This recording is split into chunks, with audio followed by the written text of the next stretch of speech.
पिताजी, जल्दी चलिए, वरना मैं आज स्कूल में देरी से पहुंचूंगा। मेरी टीचर बहुत गुस्सा करती है। हाँ हाँ बेटा, अभी चलते हैं, बस 2 मिनट रुको। तभी रमेश की पत्नी कमरे से बाहर आती है और रमेश से कहती है, सुनिए जी, आज शाम को आप ऑफिस से जरा जल्दी घर आ जाइएगा। याद है ना, आज आपको मुझे शॉपिंग कराने के लिए लेकर जाना है। अरे भाग्यवान, इस महीने हाथ जरा तंग है। मेरी मानो तो शॉपिंग का विचार कुछ दिनों के लिए अपने दिमाग से निकाल ही दो। मैं तुम्हें अगले महीने पक्का शॉपिंग कराने ले जाऊंगा। अभी मुझे चलना चाहिए, वरना राजू को स्कूल पहुंचने में देर हो जाएगी। देखिए जी, अब आपके ये बहाने पुराने हो चुके हैं। मैं कुछ नहीं जानती। आज शाम को मुझे शॉपिंग करने जाना है, मतलब जाना है। आगे आपकी मर्जी। अच्छा ठीक है भाग्यवान, अब तुम पूरा घर सर पर मत उठाओ, मैं कुछ करता हूँ। इतना कहकर रमेश अपने बेटे राजू को लेकर वहां से चला जाता है। घर से निकलने के लिए रमेश जैसे ही अपनी मोटरसाइकिल शुरू करता है, तभी उसकी माँ उसे आवाज देकर कहती है, अरे रमेश, आज शाम को मुझे कुछ पैसे दे देना। याद है ना, मैंने तुझसे कहा था कि मुझे मंदिर में चढ़ावा चढ़ाना है। अरे माँ, मेरी तनख्वाह आने में अभी 10 दिन बचे हैं। अभी मेरे पास बिल्कुल पैसे नहीं है। हाँ, मेरी तनख्वाह मिलते ही मैं तुम्हें पैसे दे दूंगा। रमेश की माँ चिढ़कर कहती हैं, अरे तेरा दिमाग तो खराब नहीं हो गया? मैंने तेरे भरोसे मंदिर के पुजारी जी से वादा कर दिया है और तू कह रहा है कि पैसे नहीं है। अब मैं पुजारी जी को क्या जवाब दूंगी? तुझे तो मेरी इज्जत की भी कुछ परवाह नहीं है। अच्छा ठीक है माँ, अब तुम गुस्सा मत करो, मैं शाम तक कुछ इंतजाम करता हूँ। इतना कहकर रमेश वहां से चला जाता है। फिर दोपहर को जब रमेश अपने दफ्तर में बैठा होता है, तब उसे अपनी पत्नी और माँ की बातें याद आती हैं। रमेश अपने दफ्तर के एक साथी मोहन से कुछ रुपए उधार मांगता है। अरे भाई मोहन, मेरा एक छोटा सा काम कर दो, मुझे कुछ रुपयों की सख्त जरूरत है। मुझे कुछ दिनों के लिए क्या तुम रुपए उधार दे सकते हो? अरे रमेश भाई, मैं तुम्हें पैसे उधार तो दे सकता हूँ, लेकिन मुझे वक्त पर पैसे लौटा देना। वैसे भी मेरा मानना है कि दोस्ती यारी में कभी पैसों का व्यवहार नहीं करना चाहिए। ये कहावत तो तुमने सुनी ही होगी कि उधार प्रेम की कैंची है। मैं नहीं चाहता कि पैसों को लेकर हमारा रिश्ता खराब हो।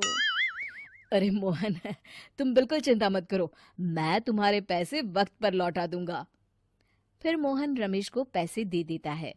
शाम को घर आकर रमेश कुछ पैसे अपनी माँ को देता है और साथ ही अपनी पत्नी को भी शॉपिंग कराने बाजार लेकर जाता है।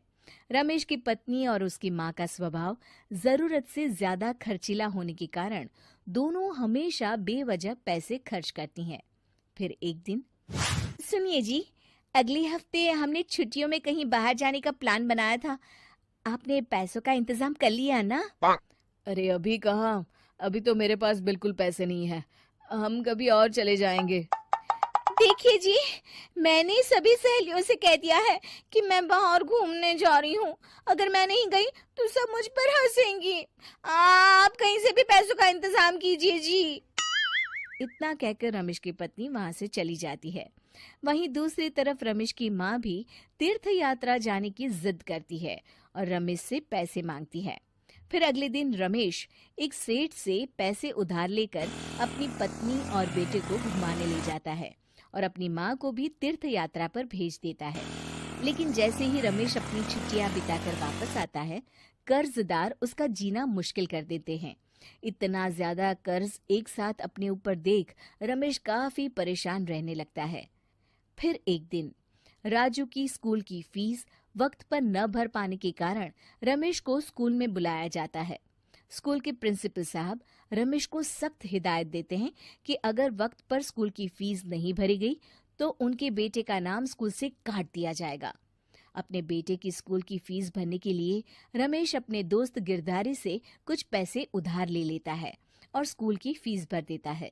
रमेश की माँ और उसकी पत्नी खर्चे और घर की जिम्मेदारी संभालते संभालते धीरे धीरे रमेश पूरी तरह कर्ज में डूब जाता है। और तभी एक दिन दफ्तर में काम करते समय रमेश की तबीयत अचानक बिगड़ जाती है और वो बेहोश होकर गिर पड़ता है। उसे जल्दी से पास के एक अस्पताल में भर्ती कराया जाता है।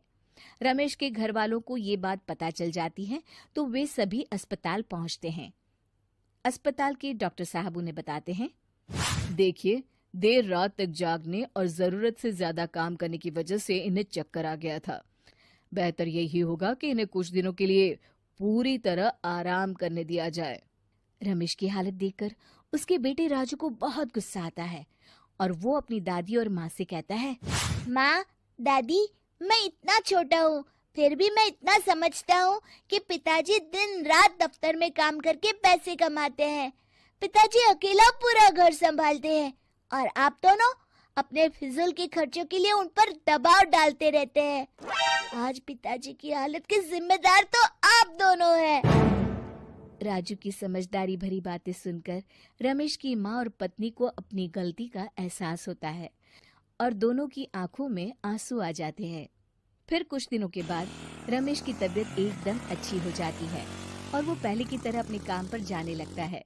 रमेश की माँ और पत्नी अब उसे किसी प्रकार की कोई तकलीफ नहीं देते और ना ही उससे किसी चीज की मांग करते हैं। फिर देखते ही देखते रमेश अपने कर्ज के सारे पैसे चुका देता है। उसकी जिंदगी पहले की तरह अच्छी हो जाती है और वो अपने परिवार के साथ खुशी खुशी रहने लगता है। शिक्षा, हमारे रिश्ते एक तराजू की तरह होते हैं जिसकी दोनों ओर जिम्मेदारी और समझदारी का वजन बराबर होना चाहिए।